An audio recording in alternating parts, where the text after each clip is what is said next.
mudan wasiir kusoo dhawo stuudiyaha v o a dhowaan waxaa timid dalkan maraykanka kulamaad ku lahayd magaalooyinka new york iyo minnesota iyo magaaladan washington d c lafteeda kulamadaada maxaa ugu waaweynaa ayaa la kulantay? waa mahadsantahay falastiin, waa ku faraxsanahay inaan kula joogo maanta. waxaa ugu muhiimsanaa kulamadayda inaan washington safaaraddii inaan safaaraddii wareejiyo muhiim bay ahayd. hawsheediina weli waa ku jiraa insha allah. waxaa kaloo aan u yimid inaan jaaliyadda soomaaliyeed oo maraykanka oo iyagu aada noo taakuleeyey inaan iyagana u mahadnaqno. waxaa kaloo iyadana aan kulamo ku lahaa new york oo aan la kulmayey maxaa la yihahdaa xubnaha jimciyadda qurumaha ka dhexaysa u qaabilsan golaha amniga joogtada iyo representatives kaleeto iyo qolada la yiraahdo sanctions committee and Somalia Eritrea monitoring maxaa la yihahdaa group. ayagana waxaanu siinaynay report oo ku saabsan shaqadooda Soomaaliya ku saabsan. mudan wasiir, waxaa jirta in Soomaaliya la sheegay inay saameyn ku yeelatay khilaafka ka taagan wadamada khaliijka. maamul goboleedyada heshiis gaar ah ay kula jireen imaaraadka carabta. dowladdu waxay sheegtay inay meel dhexdhexaada ka qaadatay. xaggee ayay maraysaa siyaasaddaasi iyo saameynteeda? arrintaas waa laga heshiiyey. dhib hadda ka taagan ma jirto. marka Soomaaliya mowqifkeedii waxaa loo arkaa inuu yahay mid muxtarima, midkii ku habboonaa, midka dalalka adduunka badankooduna ay qaateen. ugu badan dalalka carabta, jaamacadda carabta, kan afrikaanka, yurubta oo dhan. dal kasta oo arrintaas mowqifka Soomaaliya mid lamid ayuu ka qaatay. marka haddii ay nuxnux jirtay waa laga do-oobay. ummadda Soomaaliyeed, madaxda Soomaaliyeed, kuwa gobolada, madaxweynayaasha gobolada iyo dowladda dhexena hadda arrintii khilaaf kama taagna. dhowaan waxaa la kulantay safiirka imaaraadka, ra-iisul wasaaruhuna waa la kulmay, madaxweynuhuna wuu la kulmay. ma waxaa jira waxyaaba ay imaaraadka carabta ka rabaan dowladda oo ama ku saabsan in xiriir dhow aada la yeelataan ama inaad ku fikir noqotaan? maxay u ahaa saldhigga kulamadeena? horta siyaasadda arrimaha dibadda ee dowladda Soomaaliyeed waxaa waaye inaan dal kasta xiriir dhow la leenahay, oon dal kasta saaxiib la nahay. imaaraadku waxay ka mid yihiin dalalka aan saaxiibka la nahay oo Soomaaliya aada u taakuleeya, u taageera. kulanka safiirku kayga aniga aan la sameeyey wuxuu ahaa mid caadiya oo safaarado badan oo kaleeto aan la sameeyey. maadaama aan ahaa wasiir cusub, safiiradu way iimaanayeen ama ay martiqaadayeen. waxaan is aragnay kan qatar, waxaan is aragnay kan shiinayska, waxaan is aragnay kan etoobiyaanka, waxaan is aragnay kuwa dalalka yuruba, waxaan is aragnay kan yementa, waxaan is aragnay kan turkiga. marka taasay ka mid ahayd. madaxweynaha iyo ra-iisul wasaaraha isaga ayaa codsaday inuu arko kan ra-iisul wasaaraha. waxaan malaynayaa in xiriir la lahayd ra-iisul wasaaraha oo dhowaanta insha allahu aadi doono, laga marti qaaday inuu tago imaaraadka carabta. wararka ugu waaweyn waxyaabaha marka ama la falanqeynayo la fiiriyo ama dadka siyaasadda ku dhow ay fiiriyaan waxaa ka mid ah in marka laga hadlayo siyaasadda wadamada khaliijka oo kale in dad aada ugu dhow dowladda qatar oo kale ay dhinaca madaxtooyada joogaan, ra-iisul wasaaruhu inuu rabo inuu baxo, dowladdu inaysan isku mowqif ka ahayn. waa maxay mowqifka dowladda in xiriir lala sameeyo imaaraadka? mowqifka dowladdu waa isku mid, waana kaas kan muuqda wey. wixii dadku ay Soomaalidu waa iska mala-awaal badan tahay. marka mala-awaalka Soomaalida iyo sheekada fadhi ku dirirka haddii aynaan akhrin, mowqifka dowladdu Soomaaliyeed waa la yaqaanaa, waa kan la calaamiyey. khilaafka dalalka khaliijka meeshay ka joogto dhexdhexaad baan ka nahay, dhexdhexaad dhaba.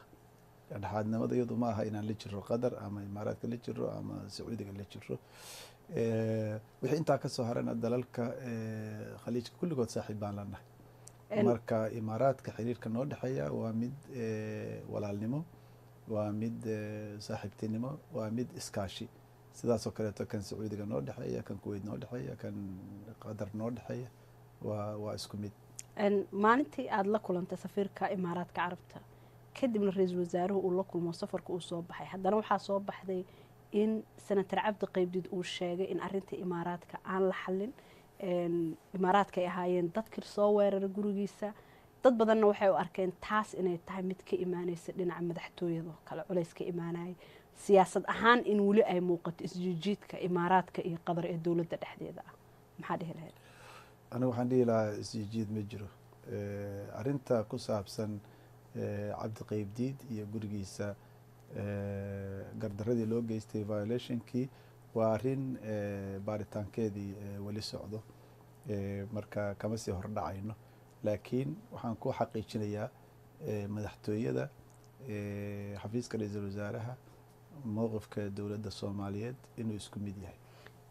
maalmahan waxaa ka socda magaalada muqdisho shir ay lahaayeen wakiilo ka socda wadamada igaad oo lagaga hadlayay sidii dadka ku dhaqan wadamada igaad ay u lahaan lahaayeen xorriyad ay ku socon karaan, meeshay raba ay ku degi karaan, ayna uga shaqaysan karaan. sidee dowladda soomaaliya ay arintaasi u aragtaa? dowladda soomaliya waa soo dhaweyneysa in horta sideeda waa mabda' guud oo afrika oo dhami u socoto, in afrika oo dhan ay lahaato xuduud isu furan oo maaragtay dadka iyo baac mushtarku uu ahaado mid furan. dalalka igaadna waaba iska sii xigaan. soomaalidana faa'iido gaara ugu jirto inaynu soomaaliya inaynu dalalka dariskeena ah oo kulligood ay qeyb weyn ka yihiin dad soomaaliyeed iyo dowladda soomaaliya dhulka ay leedahay inay isu furaadaan oo isu socdaan. waa arrin aan aada soo dhawaanayno, aada u taageerayno, danta soomaaliyeed ku jirta iyo danta gobolka. waxaa jira wadahadallo u socda dowladda soomaaliya iyo maamulka somalilan. wadahadalladaasi ma ku tali jirtaan inaad dib u bilowdaan?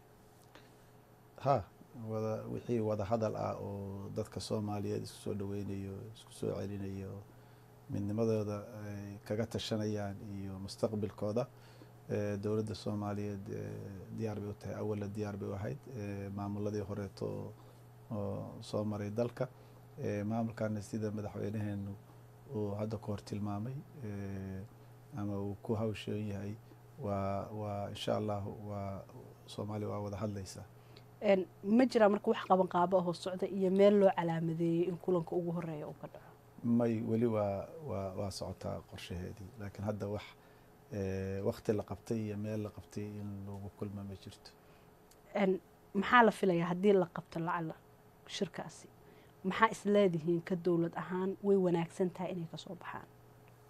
in dadka soomaaliyeed isfahmo, in wixii shaki la kala qabo meesha ka baxo, in mustaqbalka soomaaliyeed laga wada hadlo, in la dhegeysto dadka soomaaliyeed oo wax tabanaya, maaragtay hadday jiraan waxay tabanayaan ama si ay jeclaan lahaayeen in mustaqbalka soomaaliya u ekaado.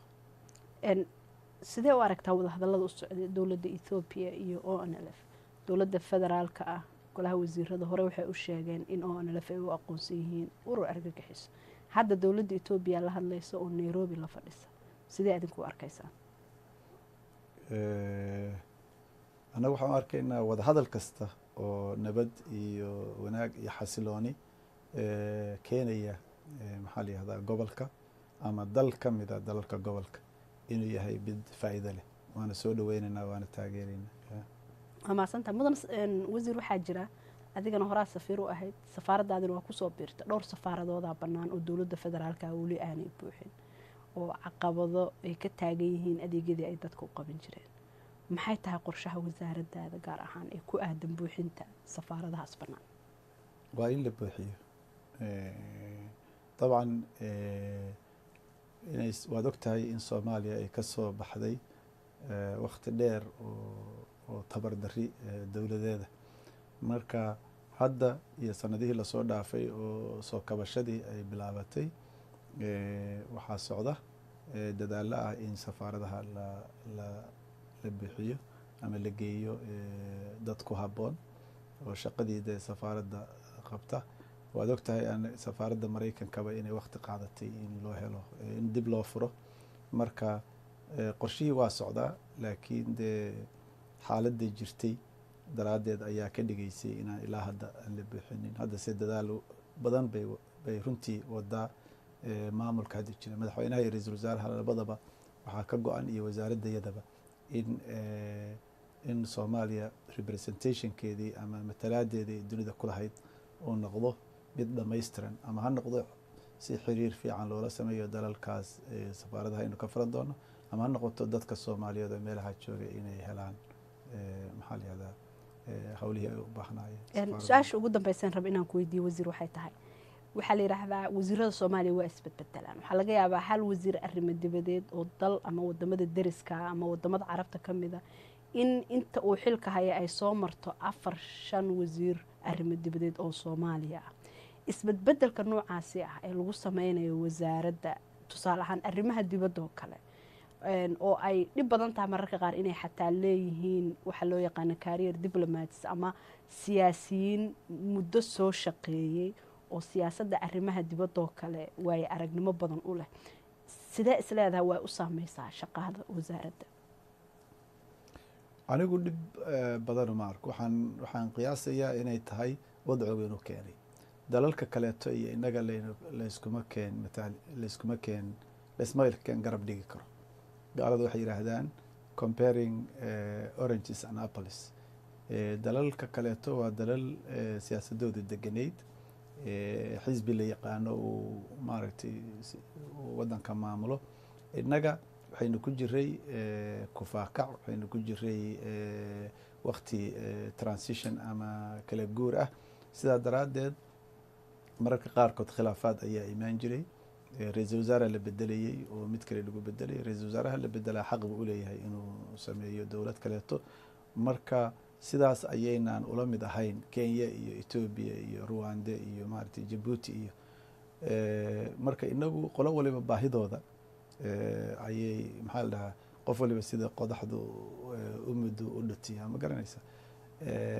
dabcan xagga mabda ahaan way fiicnaan lahayd continuity iyo in maaragtay stability xasilooni iyo deganaansho iyo in siyaasadda la jideeya ay hesho waqti lagu fuliyo laakiin wax aada hadda qofkii og xaaladda soomaaliya uu garan karaa sababaha dhaliyey isbedelada imaaniyey. aada u mahadsantahay wasiir. waa mudan tahay falastiin.